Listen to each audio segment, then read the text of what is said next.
Good morning. Welcome to this Friday edition of Shields and Arrows. I am Pastor Mark Baze, and this is the hour dedicated to defending the faith, the family, and the fellowship. And we do so through talking about all sorts of different things. It's primarily theology, but we can get off into areas of politics, culture, you name it. And so we've got a little bit of variety here for you today. Some things that I think are worth mentioning. Now, as always, I encourage you, if there's something you want to hear me talk about or you think that it would be interesting to discuss, feel free to share it with me, and I try to check out those things, and if I feel like I have something to offer, then oftentimes I'll try to speak out about it. We're going to talk a little bit about some interesting discussions surrounding Christian art and some of my problems with it. It could include novels, movies, you name it. Music, of course, is an interesting area you could go to. We'll talk about that, and I think some of the problems with it. And then we're also going to talk about some interesting Christian news surrounding the G3 conference and a pastor abuse and some interesting controversy there and maybe a lesson we could learn from it. And we'll also talk about the sad state of our justice system. Can we in America actually trust our judicial system to do the right thing? Kind of problematic, and we'll try to all tie it in together, okay? Now, one thing I do want to mention, though, is we are going to be starting a new series on Sunday mornings. I don't quite have the official name for it yet, okay? Still working on it in the process, but it is going to surround, essentially, a church in this age of grace, all right? We're not under the law. We're not under the commandments, the requirements of it. So much regarding tithing and the authority even of a preacher, right? We don't use the term priest because a priest is an office, a position that is in the law, the Mosaic covenant. And so we don't mix these things together. So it's going to kind of now build off of understanding our dispensation. If you'll recall, that was a series that we did, and we talked about mainly doctrinal matters. This one is going to be more practical matters. Obviously, doctrine is going to be the foundation, but it's going to be a practical application of the doctrine, all right? How about that? So hopefully you find it useful, worthwhile. I know for many of you attend a church, so hopefully it gives you a good idea of what church should look like, especially if you're someone who does have a role to play. If you're one of the men and you're a pastor, associate pastor, you're a deacon, you name it. But also you ladies having good insight as well, and maybe you can help to influence your church in a positive way. All right, now. With that being said, what I want to do is kind of go in an interesting direction, okay? Now that I've teased you for the new series, be on the lookout for it, and I'll have a name for it very soon, either today or tomorrow, hopefully. But what I want to talk about is an interesting article that I found on the Christian Post, and I want to share that with you now. So here is the article that I found, and I want to spend some time talking about this because I really do have maybe an unpopular opinion on the matter, or at least to some it would be unpopular. I think that you're going to see where I'm coming from, though. So here we go from the Christian Post. Andrew Klavan shares how horror helped lead him to Christ. Our faith is not fragile. This is an article, it's going to be kind of a promotion for a new book that Andrew Klavan is doing called The Kingdom of Cain, Finding God in the Literature of Darkness. Now, if you do not know Andrew Klavan got his start writing crime novels, and I think he's also done some writing for Hollywood as well. He was kind of somebody who was really on the up and up. Definitely knew some of the big names, worked with some big people in the publishing, and like I said, I even think the Hollywood movie-making industry. And yet he got kicked out, or he voluntarily left, because he is a conservative, and as you know, that's not well, does it even need to be explained if you're a conservative in Hollywood or publication? Now, Andrew Klavan has an interesting background. He was raised Jewish. Now, I don't know as far as ethnically, how far back his family tree, his pedigree goes, but he converted from Judaism to Christianity. Now, I have always admired Andrew Klavan to a large degree. I think he has a lot of interesting thoughts. I think that he is very much a promoter of good biblical values, but he's a mixed bag. For one, I think he has some personal bias that affects him in some areas. So he may defend the importance of family values, bringing back traditional masculinity in society, in culture, in movies, and in all of those things, right? Things that affect our politics. He is very much outspoken against the left and their attacks on children and the idea that men are nothing but a problem and should apologize to women for everything that they've ever done. He's very much against the identity politics and the social justice mentality. Now, some areas where he falls short as far as his worldview, and this is why I said I think he has some personal bias. Andrew Klavan, and this is important if you ever see him, he has a son, and his son is an open homosexual. He's confused and believes that he's in a marriage with another man, but obviously we know that marriage is between a man and a woman. And Andrew Klavan, you only have not a great place to be if you're a father, and you really only have a couple options, right? You can either, denounce what your son does. You can still love your son in a sense. I mean, you can you're still your son, you're still his father, but you can either denounce it or you can try to justify it. And unfortunately, Andrew Klavan has chosen the latter. He's been on a number of interviews discussing this matter because he's an open, professing Christian. And what's interesting is so is his son. And yet Andrew Klavan a number of times has tried to rationalize the idea of, well, no, it's not the idea of marriage of what God wants, but aren't there worse things a person can be? Isn't it much worse to be an abortionist or to be a murderer or to something else, right? As opposed to, he kind of does a hierarchy there of things that are more offensive, right, to the Christian faith. Anyway, see, I really think he tries to rationalize it. One of the things that Andrew Klavan does is he likes to write books. He is an author, and he writes a number of stories. And the interesting thing is, even though he's very much an open Christian author, let me say this, he's a Christian who is an author. I'll put it that way. He's also helped to some degree, like I said, I think, in writing some movies. When you think of Christians making art, right, whether it is books or movies and things like that, your mind does very much probably go to the Christian novels that you've read before, right? I can't think of any of the major titles right off the bat, like Christian fiction, Christian fiction books. I think there was one going around called the Gospel of Barnabas or something like that. Or no, the Gospel of Barabbas. That's it. The Gospel of Barnabas is actually a claimed historical writing, which it's not canon and I don't think was written by Barnabas. But interesting though. Dr. White will be doing a study on it, or I think maybe already did. He actually discussed the matter. I haven't watched his study yet on Barnabas, but go check it out on his website and YouTube page. But, books like The Gospel of Barabbas, that was one that come out several years ago, and by several, it may be 7 or 8 now.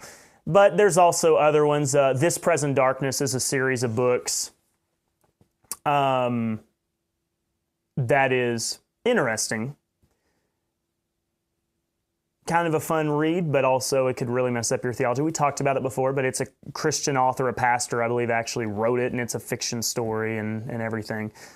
The Shack would be another one, right? And everybody goes, blech, right, when you hear about The Shack. The Shack is a very, very common one. Many people read it, even some people in my church. I remember when I was younger, and The Shack was on the scene and very popular.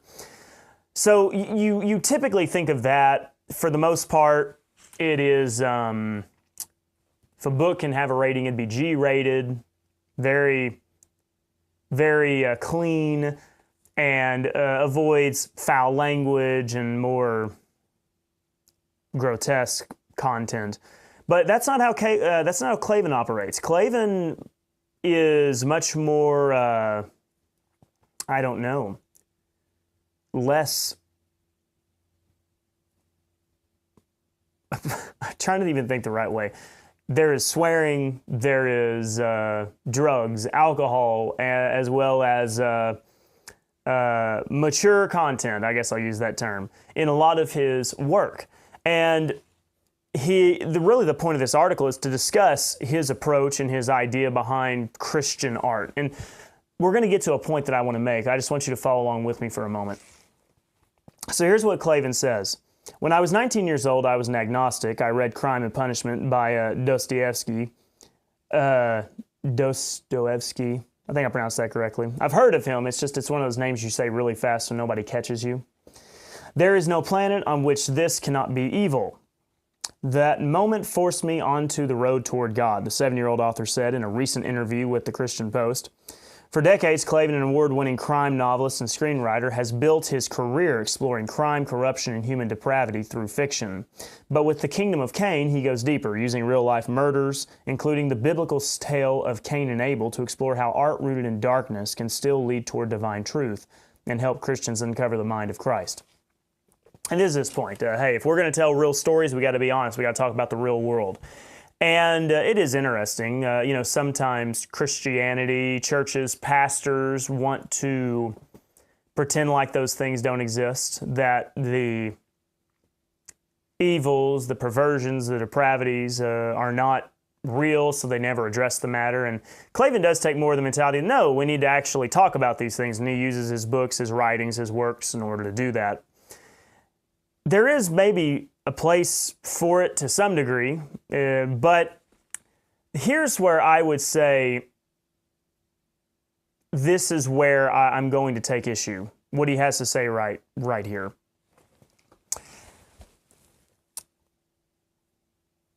Using real-life murders, including the biblical tale of Cain and Abel, to explore how art rooted in darkness can still lead toward divine truth and help Christians uncover the mind of Christ. It's not that I'm not saying that you can't see divine truth. I mean, obviously Cain and Abel is an important story. The second generation of man, you have the first murder committed. And I'm not saying that you can't see real-life examples of evil being done today and that tells you, hey, there is a problem in the world. There's a sin issue. There is a separation of the Garden of Eden issue because we have death and all of these things. There's a problem that we have. But the very end there is where I am going to have a little bit of issue help Christians uncover the mind of Christ. Andrew Klavan is someone who really reads into things. Now, you may think I read into things. After all, I've talked about how it's problematic in kids' shows to have certain themes and ideas, and how the Croods, a family of cavemen, is all about a rejection of the father figure and God. But Andrew Klavan takes it to a whole another level. And what he really tries to do is he does try to communicate his understanding of God and Christ, Christianity, through the stories that he tells. He goes on and says, once it became known that I was a Christian, I started to get these letters that said, you call yourself a Christian, but you write about these horrible things. And I always think, yes, because this is what I see in the world. These are the dramas of human life, he said, which there is truth to it. Now, I'm not sitting here justifying writing a novel that contains all sorts of grotesque actions and bad language, but we can kind of pretend like it's not real, and our kids go out into the world and then they've never been prepared for it. I think as parents, at some point you got to have the sit down and very challenging, difficult conversations and tell kids that there are real things that are going on in this life. True art, he said, must be rooted in truth, and yet the modern Christian imagination too often sanitizes reality, focusing on an unrealistic portrayal of the world. That is an interesting conversation. Can you have good stories told that communicate fundamental biblical truths, but at the same time be grounded in more real-world type settings, right? With more I don't know, something more along the lines of a PG-13 movie, right? But still communicating good Christian values. Here's where, and you could go on and read the rest of this article if you wanted to. It's easy to find. Here's my bigger issue. May be surprising to you, but here's the thing that I am more worried about. It's not so much Christian authors using or writing about more real world type stories filled with the atrocities that we see in the world today. You don't have to tell stories, write books that are just sunshine and roses, and the worst problem is, I don't know, you had a flower die and how terrible that was. I don't know, I'm just trying to use examples here. Here's what I'm concerned about, okay? To get down to the bottom of the whole thing. I do not think that we need to try to be using art to communicate the gospel. I don't think that we need to be using art to communicate Christ. Now, this is different and distinct from hymns, because the purpose of hymns is to declare doctrine. And we've gotten away from that. You can have artistic elements within a hymn, just like the King James. The King James Bible has artistic elements. It really is quite an amazing work of art in its own right. But it is a doctrinal work first, and that's what a hymn is. A hymn is a doctrinal work. The problem is with other things, whether it's books or movies, you are getting a person's interpretation or idea of what Christianity is, who God is, what salvation is. And that's just it. It's someone's idea, concept, or interpretation. All right? Let's think about some other examples, okay? Chronicles of Narnia. Chronicles of Narnia is a very famous series of books. They've made movies. I read the series of books. My wife has read the series of books. We'll probably read it to our kids. The problem is so many people have tried to take it because it's C.S. Lewis, right? C.S. Lewis is almost a modern day, I don't know, prophet for some people. C.S. Lewis has a lot of Christian themes and Christian elements. What people have done is they have used the Chronicles of Narnia to derive doctrine, to comprehend and understand the mind of Christ. And I think that's an error, because the Chronicles of Narnia, yes, is influenced by Christianity, clearly. And C.S. Lewis may have even meant to communicate his own doctrines or ideas, his view of the mind of Christ, the mind of God, through his stories. But you are getting a man's bias, interpretation, perspective, instead of getting it directly from the Word of God. Don't go to the Chronicles of Narnia to develop your theology. But it's not just Chronicles of Narnia. There's a whole other, there's a lot of different examples. For example, consider the Left Behind series. I agree with the pre-tribulation rapture. How many people develop their doctrine to some degree about the end times based upon the Left Behind series, the books as well as the movie that's made? That's the problem when you try to use art to communicate doctrine, theology. You try to represent deep truths about God and the Bible. You're going to get somebody's opinion, somebody's theory. And while it certainly sets the stage for an interesting theme, because the Bible is an amazing account and narrative and story. God's the greatest storyteller of them all because he's the most creative. It could still lead you down a pathway of misunderstanding the doctrine surrounding the rapture, the purpose of it, what really is going on. Furthermore, think about more extreme examples like The Shack. The Shack is a work of Christian fiction, at least says to be Christian, categorizes itself as Christian, and yet I think that we would all agree a lot of the things that are found in the book, as well as the movie that it's based on, or the movie that's based on the book, I should say, you are getting, once again, somebody's interpretation and idea of God. And unfortunately, how many people have allowed the work of Christian fiction to shape their view? And it's tough because I grew up with it, and so there's a natural soft spot in my heart to some degree. I know, but that's my personal experience, right? Facing the Giants. That was like the first big Sherwood Church movies, right, that came out.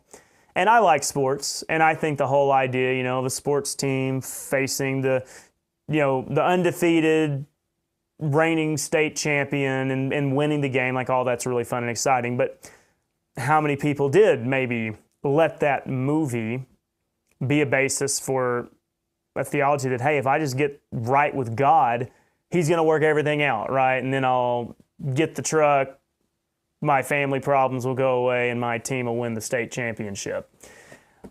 I'm just saying that there needs to be a very careful way. If Christians are to engage in art, whether that is movies or books, whatever, I would encourage you to not let the interpretations of man influence your doctrine.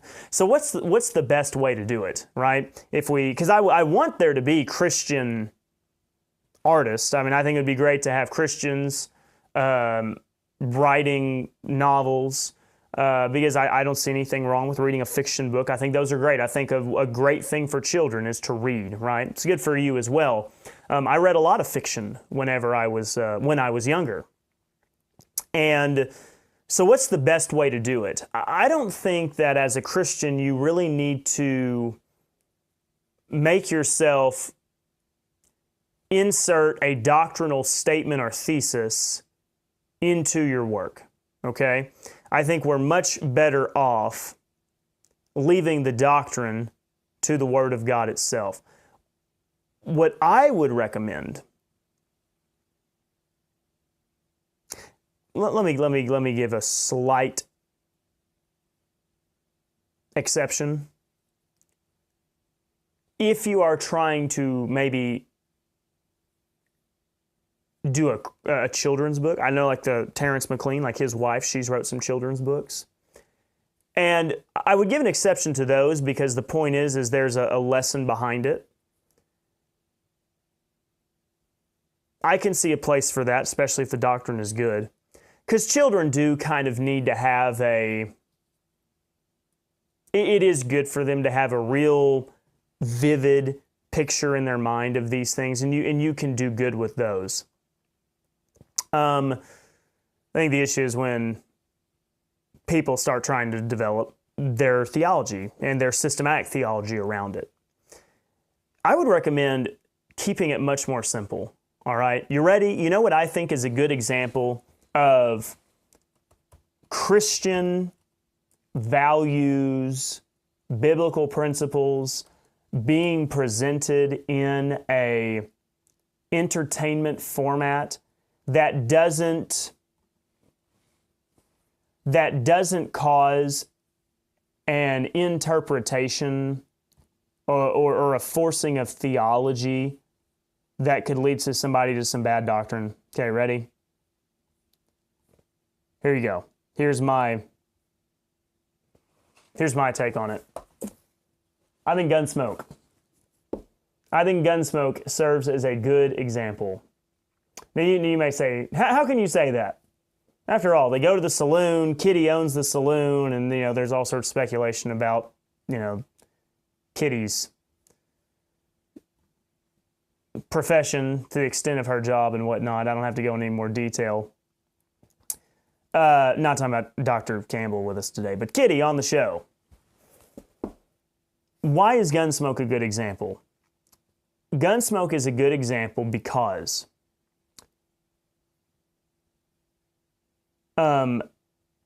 Matt Dillon, the marshal, is a man who is doing what is right. He stands for honesty. He stands for justice. He stands for courage. And those are foundational biblical values that are going to be true for all time. And you are not making the mistake of inserting your doctrinal bias and giving people a false understanding of the person of God. You should not try to give somebody the mind of Christ through a fictional story. You should just have them read Scripture. But if you want to portray good biblical values, have a lawman hunting down the bad guys and helping people, doing what's right. Another great example. I think another great example is this right here. Now, Hollywood, I think, lacks maybe the ability to do it now. There's going to be we'll find out real soon. Okay. But here you go. Here's another one for you. Ready? That's Superman. What does Superman stand for? He stands for truth, justice, and the American way. And if you watch comics, if you watch movie, at least older movies for Superman, it is Superman standing against evil, doing what is right, helping people, no matter who they are. That is good foundational Christian values. I think that we don't have to, for something to be beneficial, to be Christian, to stand for truth and all those things, you don't have to make a fictional story inserting your doctrinal thesis on God and Christ and the gospel. It can be as simple as a superhero flying around saving people, or Matt Dillon in Dodge City facing down the bad guy in the streets. So that's what I'd recommend. I would like to see a revival in Christian art, in the sense of it's Christians creating good things that are true and right and reflect the biblical values without allowing themselves to present their confused doctrines that they may have, and leading people to develop their doctrine from works of fiction rather than the true historical and accurate account of God's Word. All right. So interesting discussion there. I know that a lot to dig in and explore and consider in that aspect. Here's what I want to go to now. Kind of an interesting story here. This comes from Christianity Today. And I'll admit I'm not the most familiar with this person, but many of you may be. So if you have some insight on it, feel free to share. But here it is. G3 Ministries founder used fake profiles to slam fellow Christians. Pastor Josh Buse has resigned, and the organization canceled its upcoming conference after his church uncovered sinful and deeply divisive online behavior. Now, let me first say, I am not familiar with G3 Ministries. I understand them to be a reformed ministry. If I'm wrong there, somebody feel free to correct me. But I believe, though, that this organization.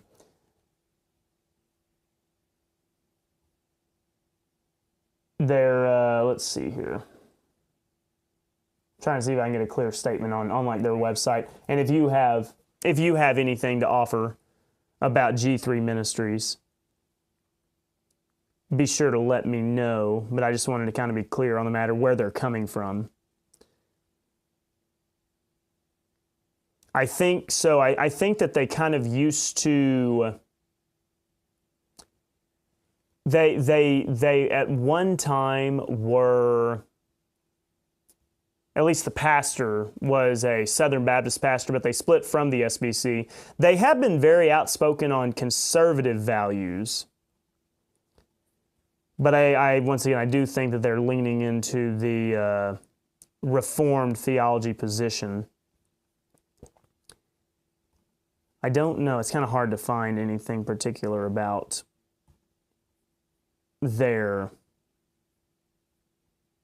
any clear statements. They may be subtly Calvinist. But regardless, here's the story, okay? And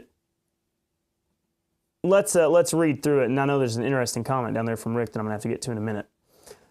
So the Reformed Baptist Ministry, G3, so we're taking it to be Calvinist, has called off its biennial conference. Is that just biannual? Have I always said it wrong? So biennial?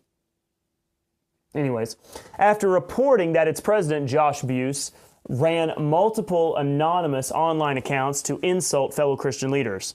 Baze's church, Praise Mill Baptist in Georgia, found irrefutable evidence that the pastor had over 59,000 followers on his personal X account. It's quite good. I think I've got like 20. Was secretly behind at least 4 other social media profiles, as well as 2 email addresses and Substack accounts, according to an announcement on Monday. Does anybody know what Substack is? I don't even know what that is. These accounts were used to publicly and anonymously slander numerous Christian leaders, including faithful pastors, some of whom have spoken at G3 conferences, several church elders, and others, the church wrote. These actions were not only sinful in nature, but deeply divisive. So he created some fake accounts, used as an opportunity to, they use the word slander, maybe just disagree, say things against him. I don't know exactly what he said on these fake accounts, but he apparently got found out. Last week, Baze resigned from G3 and was put on indefinite leave from Praise Mill Baptist, where he served as pastor for 15 years. Church leaders said the suspicions around Baze's ties to the anonymous accounts date back at least 2 years. Baze denied involvement until the end of an hours-long meeting with elders over a week ago. Baze founded G3, named for gospel, grace, and glory, in 2013, growing the ministry into a biennial conference drawing over 8,000 attendees, as well as a church network and publishing arm, according to Christian Post. The ministry involves several prominent Reformed leaders who are outspoken on X, including Scott and Aniel, I don't know his name, as executive vice president, and Tom Buck as a board member. Baze was part of conservative Reformed circles where leaders debated and decried leftward drift from the evangelical church, including the Southern Baptist Convention. And his church actually left the Southern Baptist Convention in 2012. So here's the thing. He gets on there. He says a bunch of things. That they use the word slander. I think slander implies lying. So lying is not a good thing. All right, I think we'd all agree. Do you agree? Lying's not good. Not a good thing we should be doing. It is interesting to me because he's not the first one to necessarily do it, at least doing this anonymously. And that's probably how he looked at it, right? Doing it anonymously. They use the word fake accounts. Maybe he just meant it to be anonymous. For me personally, this is a great reminder of my own need to keep a close watch on myself. This is according to Tom Buck, the G3 board member. More than a decade ago, Mark Driscoll apologized for comments he made on message boards under the pseudonym William Wallace II. Such a Mark Driscoll name to choose. And since then, others have been subject to rebuke and church discipline for online behavior, anonymous or not. You know, one of the interesting things is, I really had to think about this. I had a long time that I was working on deciding, am I going to start a YouTube channel? Am I going to do these things? Am I going to put myself out there? Because there is a lot of flack you can catch. You do have to be careful what you do online, because you definitely don't want to put yourself in a situation where you have to apologize, but that's why you always got to say what you mean and mean what you say. And you got to be careful about where you go. That's why there's some areas that you probably would like to hear me talk about that I've said before I don't discuss, just because I don't feel like I'm qualified for it. And it's not right to, I don't know, present yourself as if you're an authority on the matter. I try to stick to things that I feel like I know with confidence. That's why rail against Calvinists a lot, because I am very familiar with the Calvinist theology.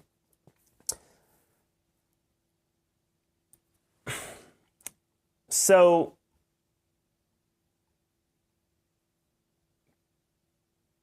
what are my thoughts here?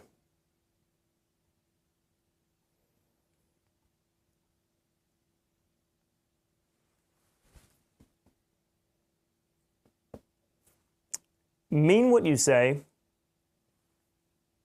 don't lie, and own it. I think that's what I would recommend.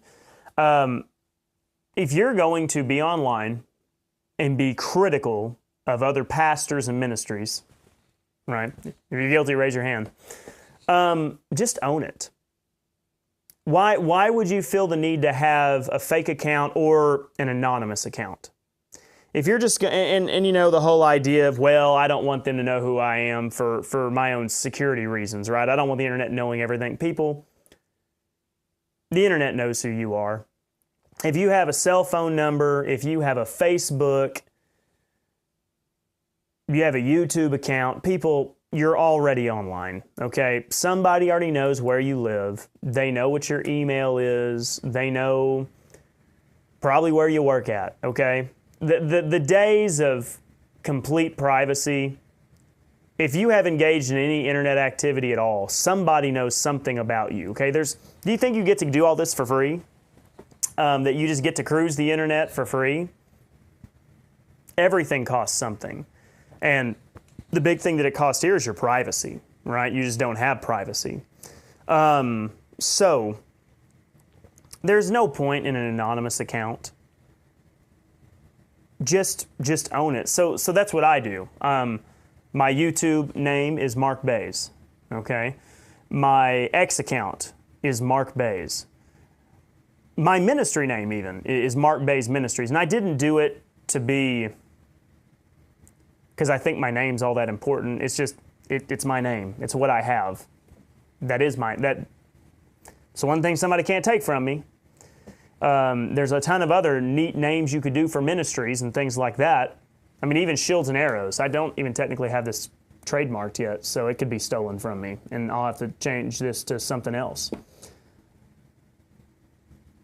If you really feel strongly about the matters, just own it. And I finally had to learn that, because I was worried once. There were some things about starting this show, because I knew there were going to be areas I would have to go to. Areas of discussion, topics of discussion. And it was going to burn some bridges for me. I was going to, if any of my friends who are Calvinists hear me ranting about Calvinists like I do, I'm going to lose some friends.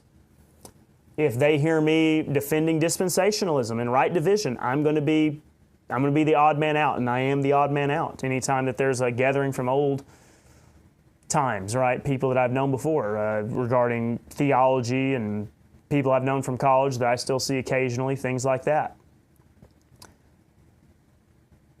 But it's just better. It's always better just to be upfront about it. Because truth is, if you really believe in your position, why would you feel the need to hide it? Why would you feel the need to be sneaky about it? There's no point. The article goes on to say, and you can read all this. Like I said, this is all on Christian Post. The 2025 G3 conference was slated to take place in the Atlanta area in September, featuring Baze along with Paul Washer. Paul Washer is somebody who, I do not say the man lacks conviction. I don't say the man lacks a love for the Lord. But Paul Washer has influenced so many and led so many kids down the Calvinist pathway. Phil Johnson, James White, and others. No relation to Dr. White as far as I know. The ministry explained in its update on Tuesday that it canceled the gathering not because it couldn't go on without Baze, but because he had targeted several speakers on the lineup. And we did not want to put these brothers in the difficult position of deciding whether to participate in events so closely tied to someone who had misaligned them. So here's another thing, like, what did he say? I mean, I'm not saying that Oh my goodness. Look at this. Buse and the conference organizers faced pushback last month for marketing a $977 ticket option that included a meet and greet with plenary speakers a couple weeks ago. Wow. If I did a conference and charged you $977, how many of you would pay? Because I'm not above making a living here.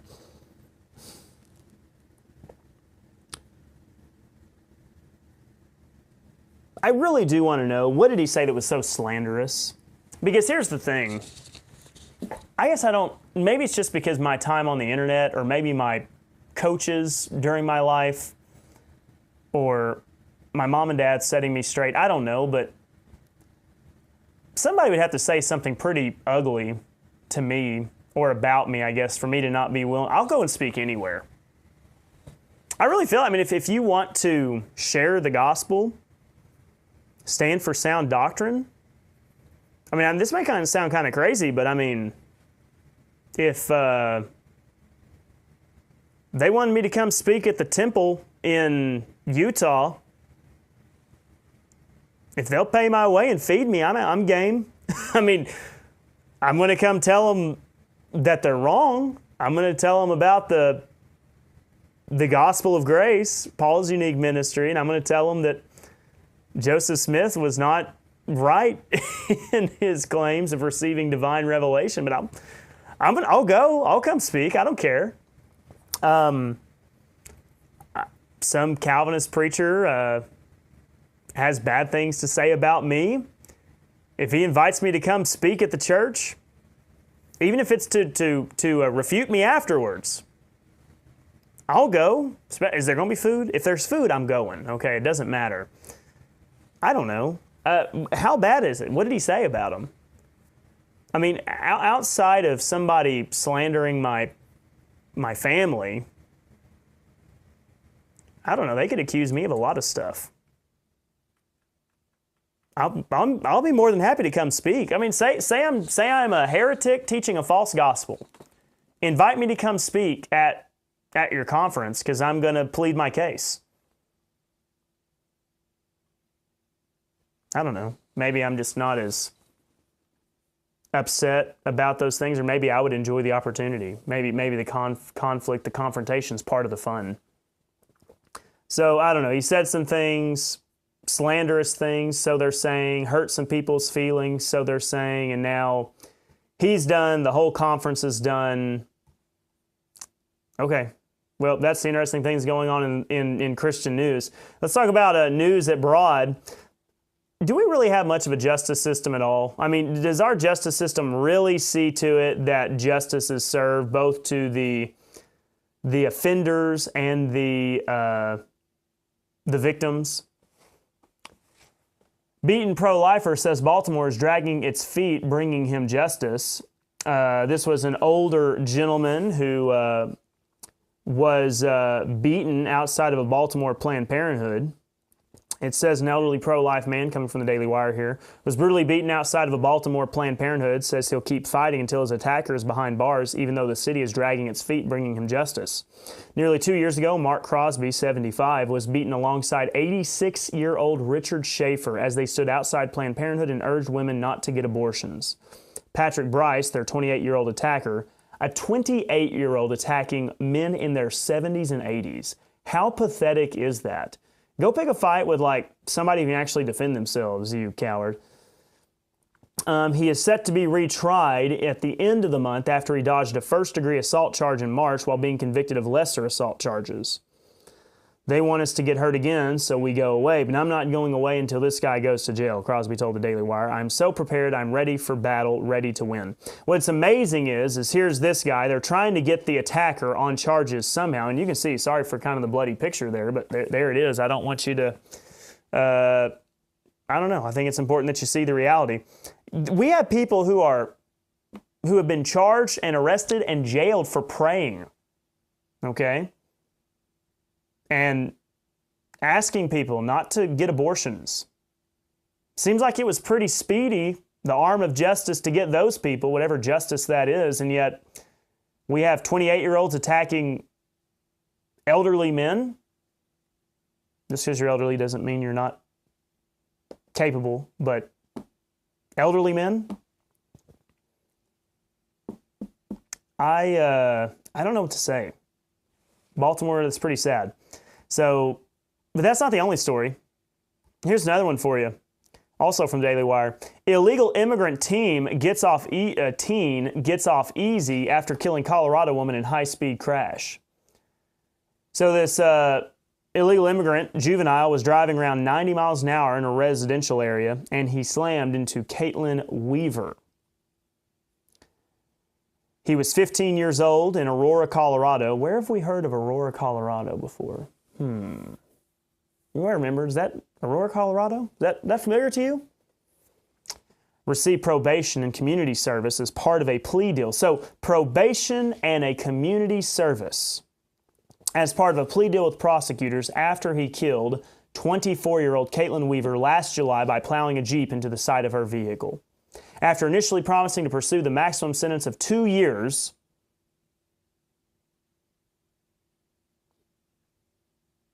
manslaughter, reckless driving, 2 years. On top of being here illegally. That's it. That's it. That's all.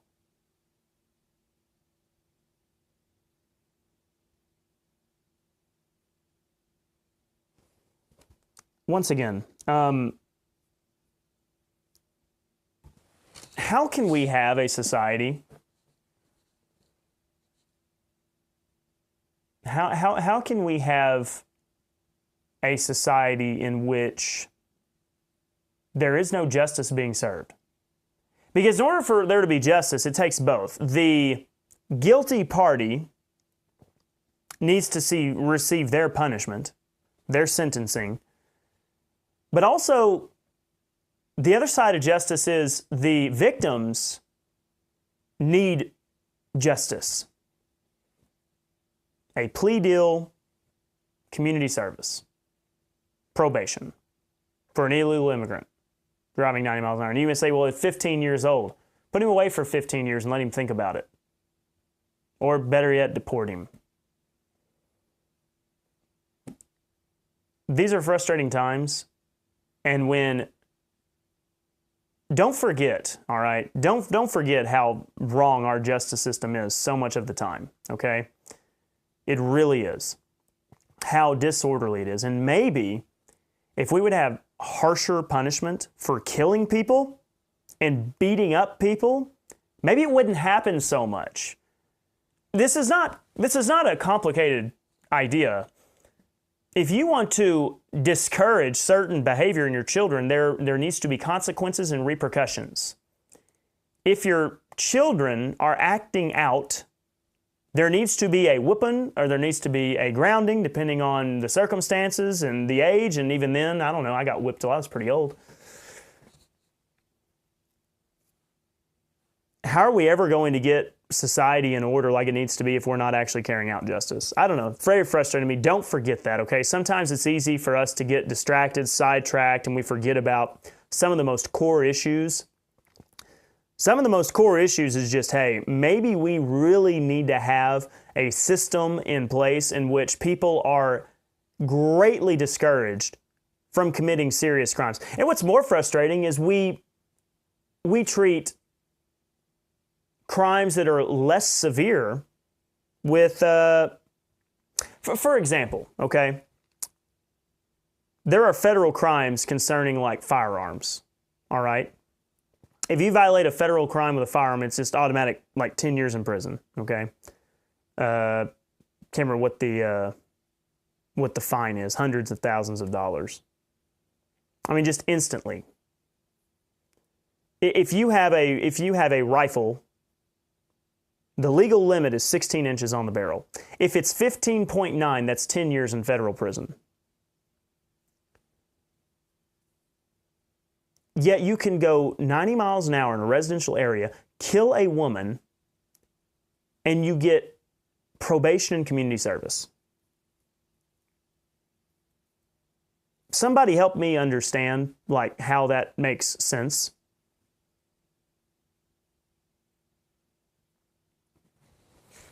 Rick notes that Aurora, Colorado is where the movie theater was. Wasn't it also where the gang members were? That's what I was thinking of, but you're all right. It was a movie theater. But isn't also the Tren de Aragua gang members also in Aurora, Colorado? Aurora, Colorado is having a rough time. Rick says something really interesting here. He said, I had lunch with the author of The Shack after the movie came out. How did you come across this person? That's interesting. I left not at all convinced that he was a Christian. He was definitely on the Universalist train. Yep. And yet we had people in my church reading The Shack, people that we all knew. Jay says God determined that fake profile to happen. Yeah, it's all God's ordaining. Michaela says, if people need to say things against their fellow members' beliefs, it says to me you aren't in agreement yourself. So should take a hard look at your walk and go where you shouldn't have to complain. I felt yuck about the church I attended, and instead of saying yuck things, I took myself out and found a place I didn't feel yuck. Yeah, that's a good way to put it. You know, and that's the thing. Yeah, is it internal conflict or what? What was he saying? That's what I was wondering, I guess. When I have things to say about people, I just own it. And I'm like, here it's me. I'm Mark Baze, pastor of Blue Baptist Church. I'm saying that Calvinists are wrong. It's a day ending in Y.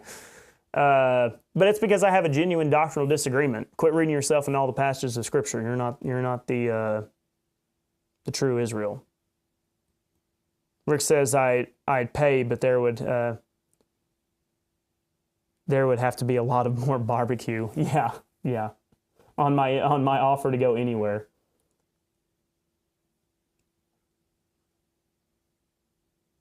Myra says maybe you're just not as soft as they are. Maybe so. I don't know. But I'm not going to turn down an opportunity to speak. Go ahead and let me do it.